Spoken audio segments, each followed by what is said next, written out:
Alright, welcome back to Nick Lenz's Comic Corner, Classic less non-classics. This is episode number 1560... 74, excuse me. Excuse me. And Doubleshot number 1468. Now, I have two trades here. Well, I have one trade plus some issues and Punisher we'll talk about. First up it is... and this is the cover for it. Daken, Dark Wolverine, Punishment. This collects Dark Wolverine issues 75 to 89, Dark Random List, The Punisher, Wolverine Origins 47-48, Franken-Castle 1920, and Wolverine Saga. Danny Way writes most of the stuff. After all, he did create the guy. He did create Daken. Yeah. If you're a non-comic fan, you're probably wondering, who the heck is Daken? He's Wolverine's son. Yep. Now, I should point this out, though. Yes, Danny Way does write all the Wolverine stuff in here. The Dark Random List is done by Remender, who was the writer of the Punisher book at that point. And aside from that, we have Marju Liu as the co-writer for a lot of this Wolverine stuff in here.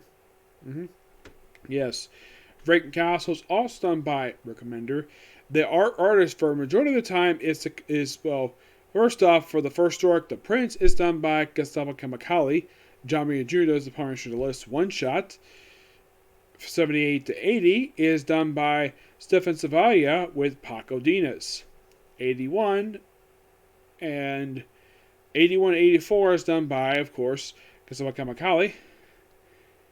The Reckoning crossover for the Dark Wolverine issues is done by Stefan Savaglia. Will Conrad does the Wolverine's issues for 87, which was the second one-shot issue they actually had of this entire run. The Argentine and Marco Ferchicchi. The Punishment crossover, which is the last thing published in here. The Dark Wolverine issues is done by Stefan Savaglia and Paco Dinas. Franken-Castle is done by Tony Moore, Paco Dinas, and John Lucas. The Prince, the opening three-parter. Now, you're probably curious, though. Why the heck does Dark Wolverine have why is 75? Where's issue 1? Well, there is an explanation for this, and the explanation is kind of weird. It's something that Marvel doesn't care to do nowadays, because they don't give a damn about numbering. They love the number ones. Yes. Now, the reason for this is because Daken took over his father's numbering. Because previously, if you look up online, issue 74 was Wolverine Volume 3, issue 74. Those two were pretty much just like multi-issue stories, 73, 74. Before it came Dark Wolverine. It was known as this up to issue 90. And you might be asking, Nick, where's issue 90? Why isn't there a trade? There's a reason for that, because that's a prelude, to the opening story of the relaunch of the series, Daken Dark Wolverine. This trade here is a combination of about 5 trades. Yes, this one trade is a combination of 5 trades. Now, let's first talk about The Prince. Yes, The Prince. It is a 3-parter covering issues 75 to 77. It picks up. Now, this whole 3-parter, you can kind of say, is taking place between issues 1 and 2 of Dark Avengers. Most of what Daken was up to this period of time. Where Daken is pretty much a celebrity, and he gets to a confrontation at a party with the Fantastic Four. Yep, at one point, the guy gets stabbed. And this is in the opening issue. He gets stabbed, and he tells a female agent, take him to his bed. And she's like, anything else? And then we cut to them where later on, apparently, that Daken is going to have sex with her. Yep. Because he has this special pheromone where believe it or not, he's one of 2 superheroes in Marvel Comics who's got this special pheromone that allows them to seduce anybody they want. And you might ask, who else has this particular power? Jessica Drew. Yep. Yeah, this pheromone power, where in the case of Daken, because he's bisexual, allows him to sleep with any guy or woman he wants. So, throughout these opening few issues, he even gets to fight with the Fantastic Four. Even to the point Norman Osborn has to do a private deal with them in order to back off from them. And that's the opening story arc. It's a really good opening story arc for this run. And then right after that, we had Dark Reign, the list, Punisher. Now you might ask, was there a Dark Reign list Wolverine, you might ask? I'm trying to look here. I don't think there was. Let me look up on here for the list. If I remember correctly, I think there was. Let's see. Avengers, Daredevil. Yeah, there was one for Wolverine. But that was mostly stuff did with Jason Aaron's run for when he was running. I think that's collecting Wolverine. I think it's Weapon X, I believe it is. Yes. Now, in the case of Punisher the List, this is mostly with Punisher's first confrontation, first of two, with Daken. Ever. Because after the second one, he never counted himself again. Mostly put, Punisher tries to take in no one else for because he doesn't like him. So Daken goes after him. He fights him pretty well. And then the fight ends bad for the Punisher, where he gets sliced to pieces. Gets his head chopped off, and he gets his limbs chopped off, and proclaimed dead. To the public, he's dead. If you want to know what happened next, I will talk about that when I talk about Franken-Castle. Oh, don't worry, it is weird. Yep, and then right after that we have another three-parter. Yes, the series loves these three-parters. And I should point out, though, 75 to 80 is all Dark Reign tie-ins. Yes, seriously. Now, in the case of these three issues, which you can easily say these issues take place from issues like, I would probably say it's before the events of Utopia. I definitely say so because Daken, there's no mention of the Dark X-Men stuff here. So you can kind of say it takes place before the events of Utopia, which I think took place with issues, I think it was like 6 and 7. Called My Hero, where basically he tries to act like a public hero. And he sort of also deals with his own father in these issues. Yes. Cautionary Tale. This is a standalone issue. First of two in this entire 16-issue run where there's a standalone issue. All this is simply Doc can have a conversation with Moonstone. And the way the cover is suggested for issue 81, it seemed as though that Doc was going to be the next person to sleep with Moonstone. Nope, not the case. Now, I have discussed 80 to 84 because of the Siege tie-in. I've discussed it before. And then here's the weird thing that happened right after the Siege tie-in wrapped up. We have a crossover. Yep, a crossover called Reckoning. Reckoning is a four-parter which takes up issues 85-86 of Dark Wolverine and 47-48 of Wolverine Origins. This deals with a long-running villain in the Wolverine Origins series, Romulus. Yes, seriously, there is a guy named Romulus. Now you might be asked, okay, Nick, what does this guy look like? Romulus it was revealed in Wolverine Origins that he was one of the guys responsible for turning Wolverine in Logan into Wolverine. Yeah, he was one of the guys in charge of the program. Yep. That's simply put what it is. And also, I think it's issue 81. I think it is, isn't it? In 85, The Reckoning, where he has an encounter with Scar. Yes, Scar, who is the son of the Hulk. Yes. Which I believe this crosses over what happened in the pages of Incredible Hulk at this point. Yep.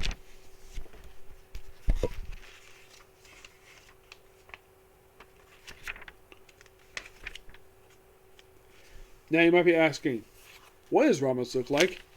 Well, there he is. And you're thinking, wait, is that Sabretooth? No, this is Romulus. He is an immortal from the pages of Marvel Comics. He supposedly is immortal, and it is suggested he is an actual god. It has also been suggested this guy is also one of the sons of Romulus. Well, one of the sons of Ares, when he was known as the Greek god, the Roman god Mars. And by the way, does he have a sibling named Remus? Yes, it's a woman. They actually reveal that in a follow-up story in Wolverine. Yep. Yeah, simply put, this four-parter, which, by the way, love the covers by Simone Balici, I believe the name of the artist is. Yeah, so Simone Balashi, who actually did the Wolverine Origins covers, which these covers are fantastic. Yeah, this guy pretty much did, I think it's a woman. I think it's a guy. He did the Wolverine Origins issues, and he also did Franken-Castle issues in here. Mm-hmm. Yeah, simple for this four-parter. It just deals with Romulus finally. By the way, this is actually having appearance by Scar, because why not? Excuse me. I think at the time this was Scar's only appearance outside of, well, the Incredible Hulk. Now, I should also point something also about Wolverine's costume. You see, when the series originally started, Wolverine was wearing the ugly brown and yellow costume. And then later on, probably when he lost his own main ongoing series, he started wearing his regular costume. This costume, I believe, is the... I think it's the Joss Whedon. I think it's the John Cassidy costume, if I'm not mistaken. Yes, I believe it's either the costume that John Cassidy gave him in Sonic the X-Men, or it's the costume that popped up when he was part of Manifest Destiny. Yeah, I think it's Manifest Destiny 1. And in here, Doc gets stabbed again. And, well, as in the case of Romulus, he gets sent Dark Dimension at the end of the story. Yep, he is, well, dealt with for now. That was really the big point about this crossover, which is basically dealing a blow to Romulus. Yep, that was the biggest thing about this crossover, was basically putting a nail for now for Romulus, because he's been a recurring villain. I'm sure Danny Way was running out of ideas what to do with him. Just put him in this place until we do something else with him.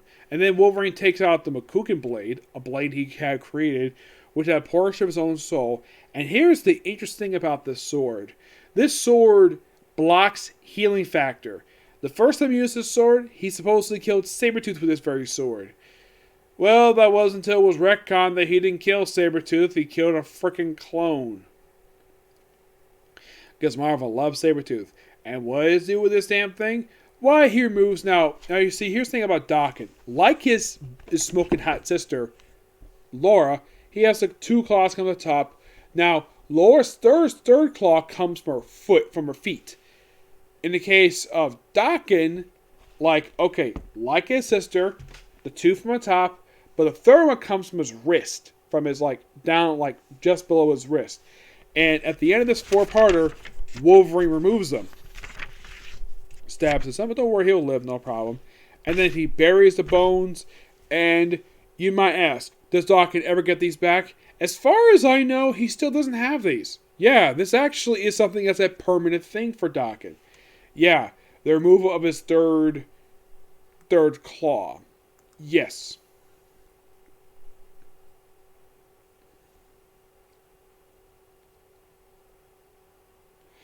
Yeah. That was simply put the reason for this. Mm-hmm. Yeah, it was. My guess is this is probably Danny Way of his way removing a power from Daken because he was basically running out of ideas for him.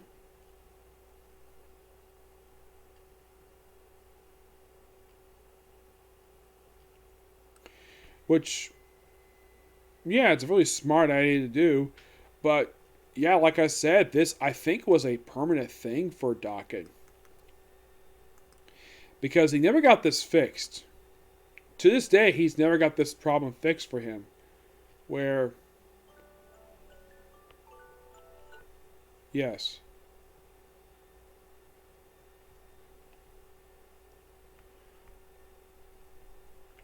Yeah. Because, yeah, that's the thing about his claws. They're part of them removed. And the pictures I've seen lately, he doesn't have these anymore. No, he doesn't.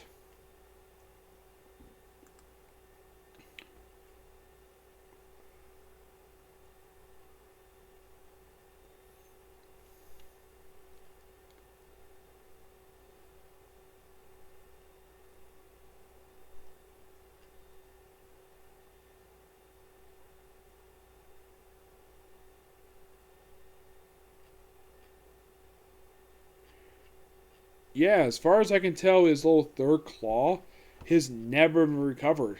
Yeah, to this day, it's still gone. Yeah, it's unknown exactly like when it was supposed to be removed, like restored, anyways. But I think there was like no plans for it at all. No.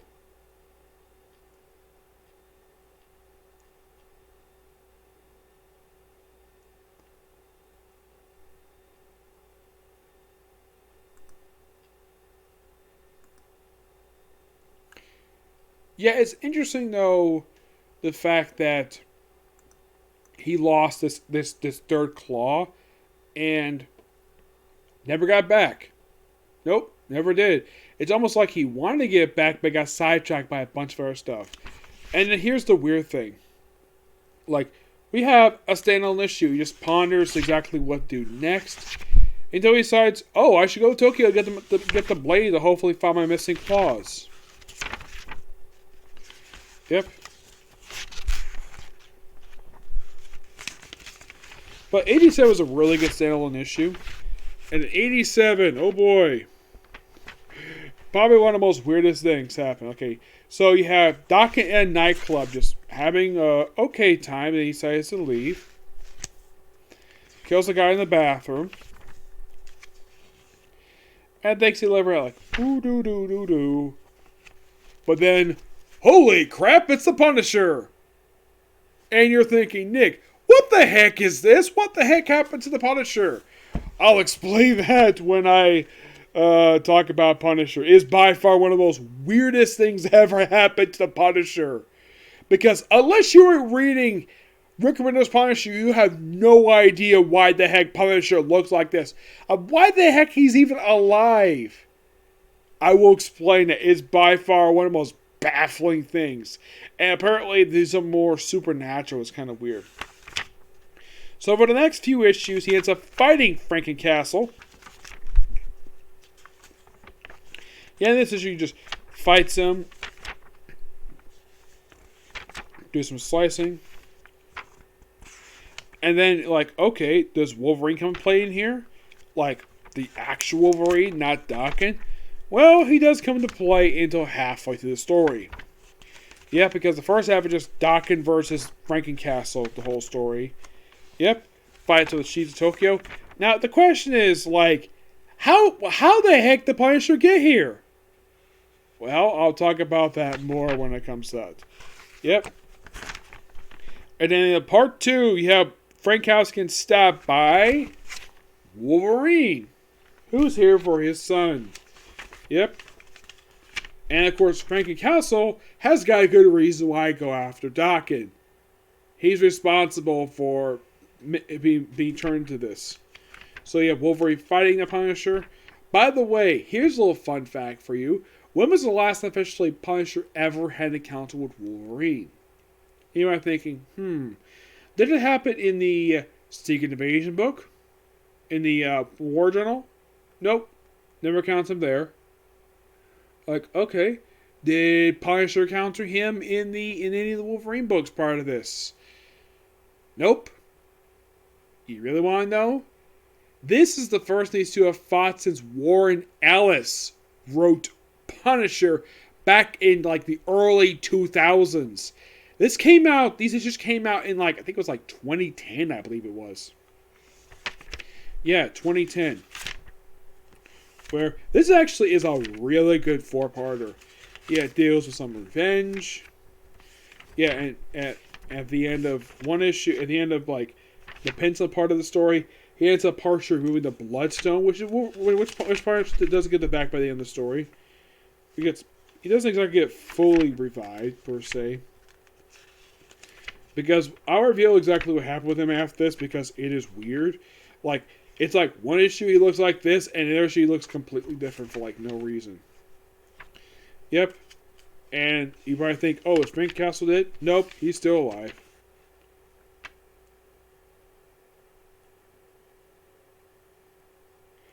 We have this weird goose stuff, and then we have the saga stuff, which pretty much just details a lot of the stuff related to Daken.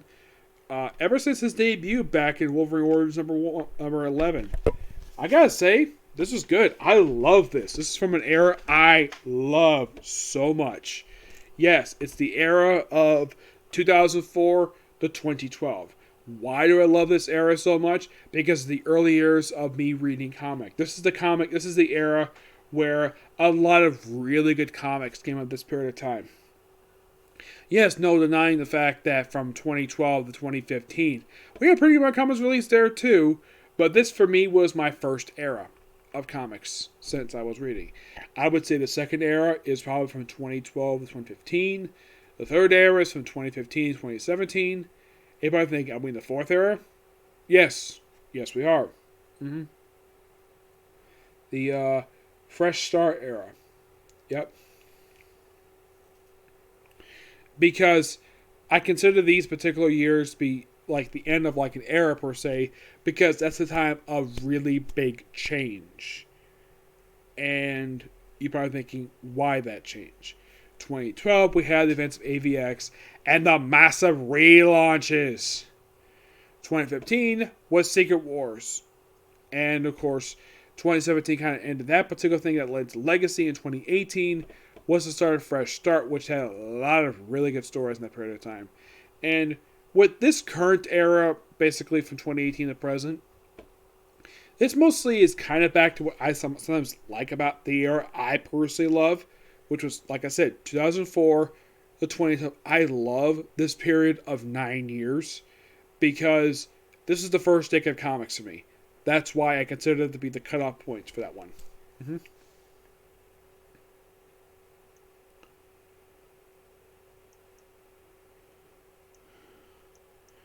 Now, give me just a minute here. I'll bring up the...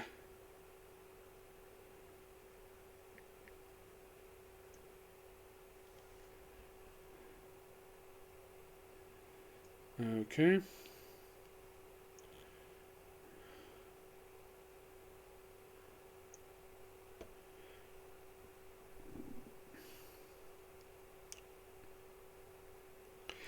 I give this book a 10 out of 10 because it's that damn good. Mm-hmm. Oh yeah, it is really, really good. Mm-hmm. Now, we're going to start off with issue number 11 because that's the first issue that came right after Dark Reign the list. Where yes, Remender wrote it. The story is called Franken-Castle, but the saga itself starts here and wraps up with issue 21. There is a whole trade that does collect this, but this is basically the first saga of it. Now, what is explained here is that right after the events of Dark Reign the list, where Punisher's remains, like, and of course Punisher deals with a bunch of monster stuff here, because of course he does. So, someone finds his remains, like right after the issue, and like we have Monster Men, we have Mole Man's minions, and we have like Hammer agents looking for him until they're confronted by Man Thing. Oh yes, Man Thing. They're confronted by freaking Man Thing, where he burns by the touch of man. Beware the touch of Man Thing. We burn people. And the Punisher wakes up, and the first people he sees is Michael Morbius and Jack Russell, aka Wear It By Night. Here's a fun fact for you. Part of the story, he never met these two before. Nope, never did. And there is something that Jack Russell has to come in common with the Punisher. Same creator. Yep, Wear It By Night was created by Jerry Conway. Who created Michael Morbius? Roy Thomas. Yep, he popped up in issue Amazing Spider-Man 101. And this was actually the first encounter with these two characters. Now you probably might be asking, did Morbius and Wear It By Night work together? Part of this issue, I don't have an answer for that because I don't really know. So he wakes up, the first thing Punisher does, grabs Wear It By Night and throws him against the wall. I'm not sure how Jerry Conway felt about that, where one of his characters threw another one of his characters against the wall. And the Punisher sees what happened to him. So apparently, Michael Morbius is responsible for turning Punisher into the Franken-Castle. And of course, just explain what the heck is going on. Of course, we have the Legion of Monsters. Oh boy, the Legion of Monsters. Really cool group. who initially appeared. There's actually, believe it or not, a one-shot released back in the 70s. Yep, in 1970s.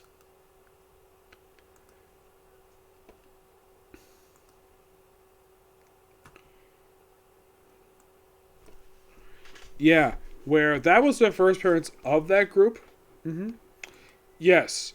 Now, the version that pops up here is, well, the original team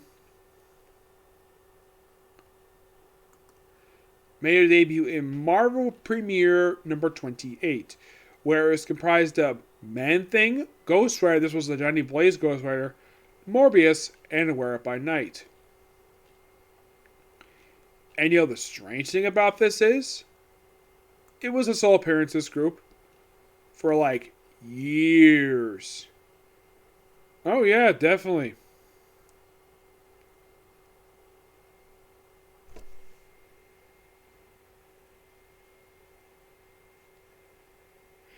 And then of course they brought them back in like the first issue of a miniseries that was explain what happened to them in 2011. I believe these issues came out in like 2009, if I'm not mistaken. Where the other members are the Living Mummy, Neferkatu, and Morphobin. Anybody thinking, who the heck is this guy? Well, he is a monster who is based upon the Gill Man from the Universal Monster movies. Yep. His first appearance was the original Legion of Monsters one-shot from the 70s. Yep. That was his very first appearance. And who created Morphobin, you might ask? Marv Wolfman, of course. Yes, Marv Wolfman and Tony Isabella. Yes. As in the guy who co-created Black Lightning. Yep. So yeah, mostly like a lot of like known monsters per se. And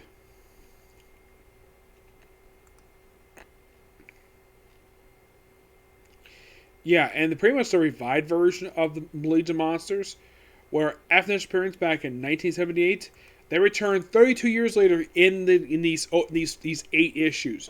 After these 8 issues, Legion of Monsters is never seen again for a little while until they pop up in their own miniseries. And that's it. Yeah, like it seems as though like right after this thing wrapped up, it seems like they popped up for issue miniseries, popped up for an issue of Hulk. They were recurring. They actually were for a few issues of Daredevil, a couple issues of Deadpool, an issue of Spider-Woman. I believe this was the most recent issue that came out for the series. No, it was an issue from the previous volume for the series, not the current volume, the previous volume. Yes. Where I believe they were just mentioned. Actually, they briefly appeared. Well, a couple of members did. Yep. But at least they appeared sporadically. It seems like, though, after the miniseries wrapped up, like, okay, they popped up in, like, the following year in issue of Hulk. And then they appeared in the last 2 issues of Morbius the Living Vampire the following year. And then they appeared in Daredevil, which I think was, like, not long after that. And after that 3-parter wrapped up, they, of course, next, like I said, popped up in Deadpool. And then, after those 2 issues of Deadpool, they popped up for Spider-Woman. Yeah, the last appearance was 5 years ago. And you're thinking, really? 5 years ago? Yes, seriously. The original creators of this group are Bill Mantlo, Steve Jen, and Frank Ribbons. All great creators. Now, who's the main villain in these 6 issues? A guy by the name of Robert Hellsgard. Yes.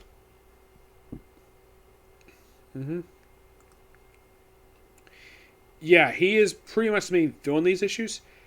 And here's the thing. Like, after this story arc wrapped up, he never popped up again in the series. And never popped up ever in comics. He's also by far one of like a few Punished villains who actually left alive. Now, the neat thing about this did debut something that would later return in the pages of Deadpool of all things. Yes, Deadpool brought this back. Monster Metropolis. This was actually the debut in this particular set of issues. Yep, they popped up here in the issue of Deadpool Team Up, and of course, Legion of Monsters miniseries, and there are frequent features This was a frequent location visited by Deadpool for years. Into issue 29 of Volume 6, they popped up for one issue of Jean Grey. The most recent appearance was an issue of Avengers for War of the Realms just 2 years ago. So yes, you gotta thank Rick Remender for creating the Monster Metropolis. Yep, you gotta thank him for that. So you gotta thank him for something that Gary Duncan took advantage of. Mm-hmm. Yep. So basically, Robert Hellsgaard is this evil, like 100-year-old monster that basically is rampaging in like Monster Metropolis, and Punisher has to deal with him. He fights him and beats him, and that's it for the guy. Yep, that is it for Robert Hellsgaard. Yep. Well, we hear his voice in issue number 11. He pops up for issue 12, and then after this story gets wrapped up, he is never seen again. Nope. They wrap it up with issue 16. At the Punisher deals with the guy, and that is it. Like, okay, so Rick Remender introduces a cool villain. Let's see if I can find his what he looks like here. Because he makes first full appearance in issue number 12. Now, yes, he is by far one of those many characters. By the way, I love this cover of the Legion of Punisher with the Legion of Monsters. Which, after this era ended of him in Franken-Castle, he's done with the team. Yep. Now, is there a full appearance of Robert Hellsgaard? Let's see if I can find. I saw a panel with him on it. Weirdly enough, though, they gave Michael Morbius this weird hairdo. I'm glad the fact that Tony Moore remembered what he looked like, how he dressed with the cape, which that was really good. But what the heck is up with the man's hair? Luckily enough, next time he appeared after this, he went back to his normal haircut. Mm-hmm. And here he is, Robert Hellsgaard. Yes, he looks like a steampunk villain. Yep. He is, well, an original villain who popped up in the issues and then was never seen again. Yep, his last appearance, issue 16 of this very volume, came out 11 years ago. And you're thinking, really? Yes, really. That was the last time anybody saw the guy. Is he dead? No, Punisher just beat him. Yeah, he just beat him, and that was it. Yep. Now, in the case of, like, what happened in issue 17, 18, which I've already covered 19, 20, so I'm not going to cover those again.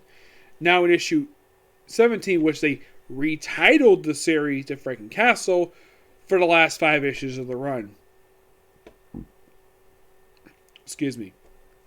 So, after with Robert Hellsgaard, he basically is recovering.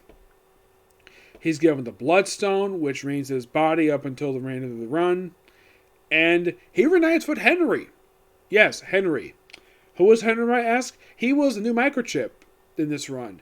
Yeah, first time he's actually mentioned the guy since issue 10 of this run.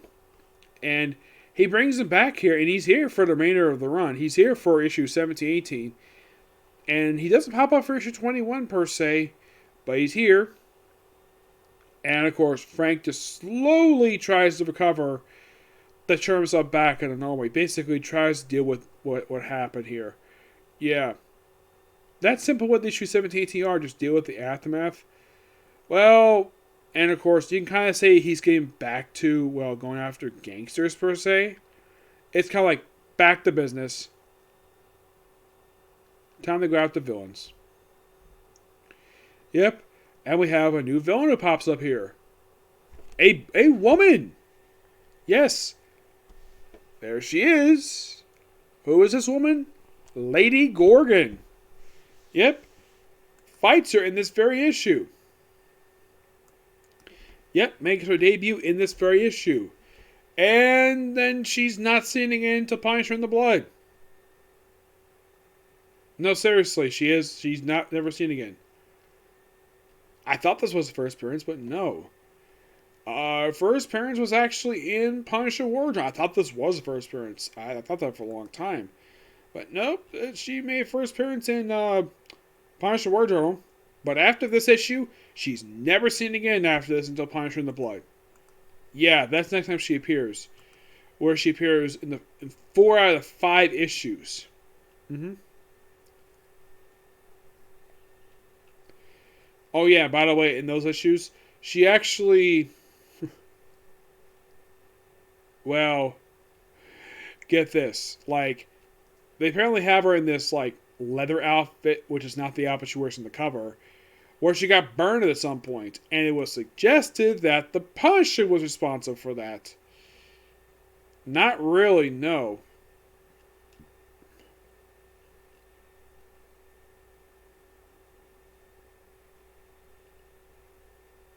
Yeah, it's like, okay, reading out with the Punisher for this one issue. By the way, Lady Gorgon looks like this. Yeah, that's her. That is how... I believe this is Tony Moore who did this artwork. Let's see. Actually, this is Jeff Apello. Yeah, he's one who does his artwork. So, she's got to go out to the Punisher after having contact with him back in the Punisher War Journal series. Well, in the second volume for it. She pops up here. And after a battle with her, she gets, well, shot. And then Punisher does something really unexpected. Like, Frank, can't see a damn thing. And then what happened? I got warmed up. Check Lady Gorgon off the list. Open Draken's file. And, of course, that led into the events of the Punishment crossover. Yep.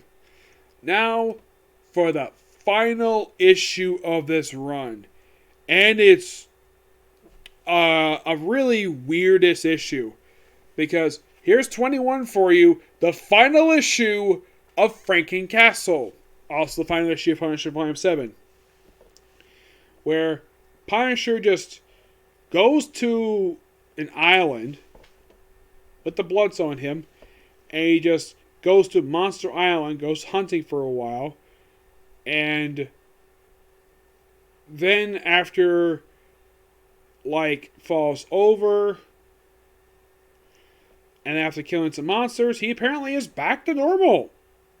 Yep. Just like that. Apparently going to Monster Island cured him.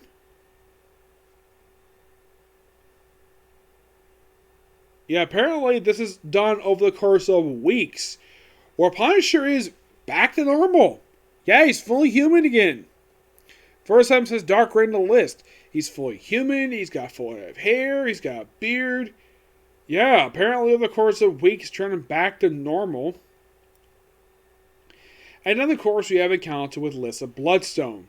Yep, the daughter of Ulysses Bloodstone, the original Monster Hunter in the Marvel Universe. And the thing with Lissa, she is hot. Oh my gosh. Like, her last book she popped up in was in the Deadpool run by Kelly Thompson, where she was made his love interest. Yep.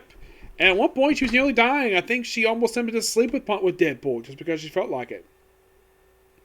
So basically, Punisher left the land, and eventually we see Morbius kind of turn back to the way he was. Now, I should point out, though, they changed the artist for this final issue. Yep.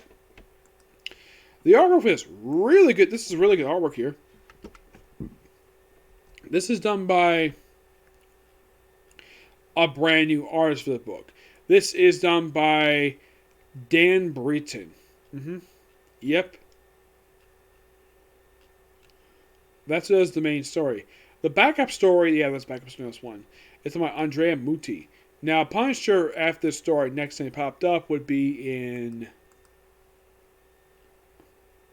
Well, chronologically this book, but actually he pops up someplace else first.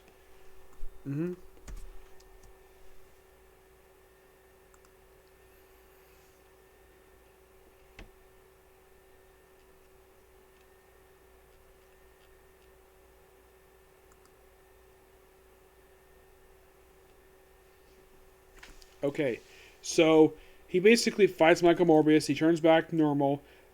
And the way this is drawn, it's almost like basically the artistic inspiration from the 80s covers, 70s, 80s covers for Punisher. And of course, he fights Lisa Monsters, fights Liz Bloodstone. He kicks her, and she, of course, really wants the Bloodstone back so badly. The very thing that basically brought back the Punisher. He pulls it out of him and gives it back to Elissa. And then the Punisher walks off, where he goes back to business as usual as regular Punisher. Yep. And he just goes and just does his normal Punisher stuff. Just go after criminals. Just establish the fact he's back. And that's the end of the run.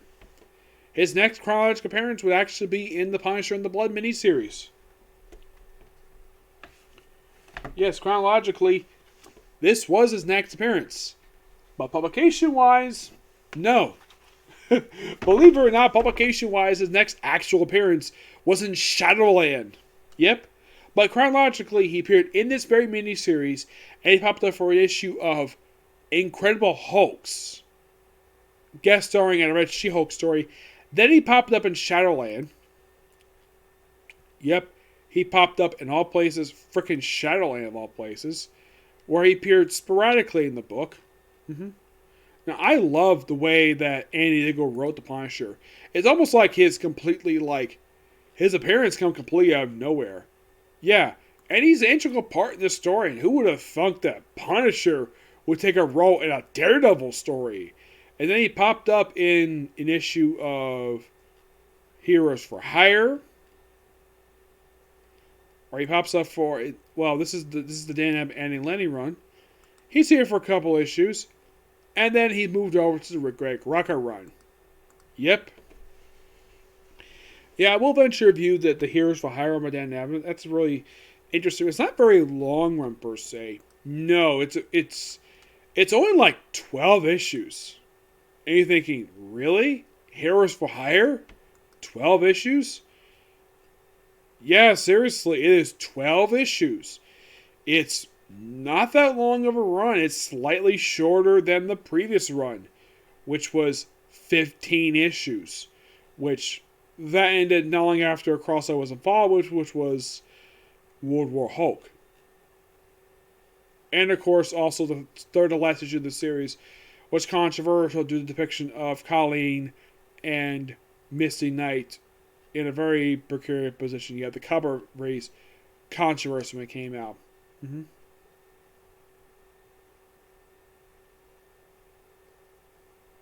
Yeah. But in the case of the Punisher, basically, like, I reviewed some of the stuff that happened with the Punisher afterwards. I have not reviewed Incredible Hulks. But, yeah, that's pretty much it for Rick Remender's run. Oh, I just realized, so 42 minutes talking about the Punisher. About this. This is just something, though. Yes, so my final thoughts on Rick Remender's run for Punisher. It's a very good run, even though I don't own, like, all the trades for it. Yeah, this here is the opening trade that started off the run. Here is the second trade of the collected issues from the run. And then we have this, the conclusion. Yes, it seemed as though that Rick Remender wanted to basically conclude his whole run. Though, you might find this interesting though. When Punisher had a book, it didn't usually last very long. Greg Rucka's run was 16 issues plus a miniseries followed afterwards. And after his run was Lieutenant Emerson, which was 20 issues. One issue less than this run. And then we had Beck Goins, which was 14 issues, which was probably by far one of the more shorter lines of Punisher. Excuse me. And then we had, of course, the most recent Matthew Rosenberg run for the book. Yep. Now, I think Rick Remender's run is definitely something to be noteworthy of. It's one thing for when it comes to Rick Remender's time at Marvel. This is one book that's not really discussed very much. I mean, what books is discussed by Rick Remender that people tend to talk about? People talk about Venom, Uncanny X-Force, Uncanny Avengers, Access. People talk about those books. But Punisher? No one talk. I've never heard anybody discuss this run much that I could think of. No. I know Franken-Castle's talk about, but the run itself?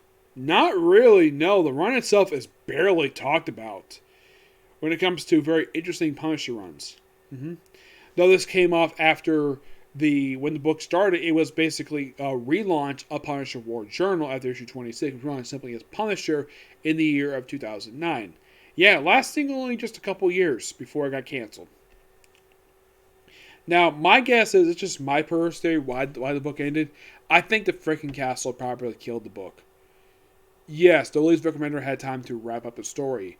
And he probably, my guess is he probably planned to actually have the encounter rematch with Daken a little bit later. But he probably had to do it at that point, basically toward the end of the run. My theory, the reason why he did that was because that the book was not selling too well at that point. That's just my theory anyways. It wasn't selling too well, so he's probably told him and, of course, Daniel Way were probably not happy to hear the books were getting axed. So they had to do this crossover, which I thought was it was a really good crossover. I think they did a great job with it. Here's a surprise for you. Danny Way and Rick Remender have never done a crossover since then. Nope, never did. Next time Danny Way involved with a crossover is the crossover with X-23 and Marjorie Liu, which was the co-writer for this book. Yep. Yeah, when it was relaunched as Daken Dark Wolverine. But after the encounter with Punisher at the end of the Punishment crossover, Punisher, as far as I can tell, never countered Daken ever again. No, he never did.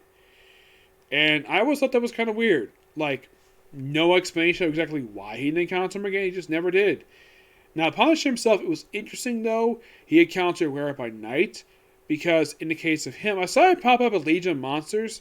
Like, these two would also pop up in Marvel Zombies 3 and 4. Yes, the books that got, well, they were considered controversial, probably because of how violent they were, and the fact they got mixed reception when they came out. Because Marvel Zombies 3 and 4 had nothing much to do with the original Marvel Zombies. It's mostly the Marvel Zombies that have come into the regular universe. And, of course, Michael Morbius reviving the Midnight Suns, which Wear It by Night was part of. But Legion of Monsters still occasionally popped up since then. But it seems as though it's kind of weird that Michael Morbius would run two teams at the same time. First being, of course, Legion of Monsters, and then, of course, we have the Midnight Suns group. Yep. Well, at least Marvel kept him busy. Currently, he's not doing much of anything currently. Wear It by Night, Jack Russell, I don't think he's done much of anything since the book wrapped, since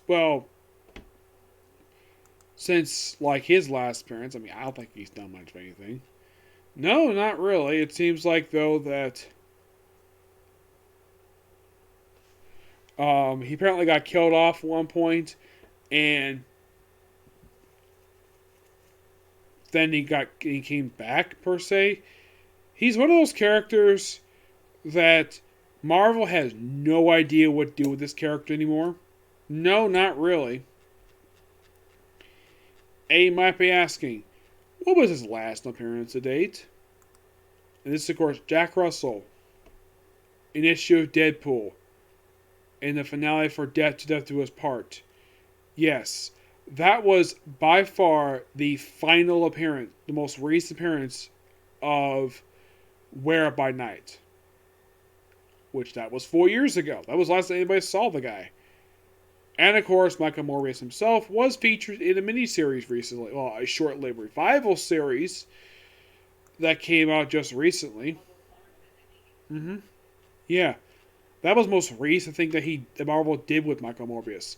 Is give him his own another booking. Though it got canceled, not due to low sales. Oh no, that was not the reason why the book ended. The book ended because of the pandemic. Yeah, after only like 5 issues. Yeah, it was canceled because of the pandemic. Yep, but the most recent thing they did with the character is, well, a book that came out this past February.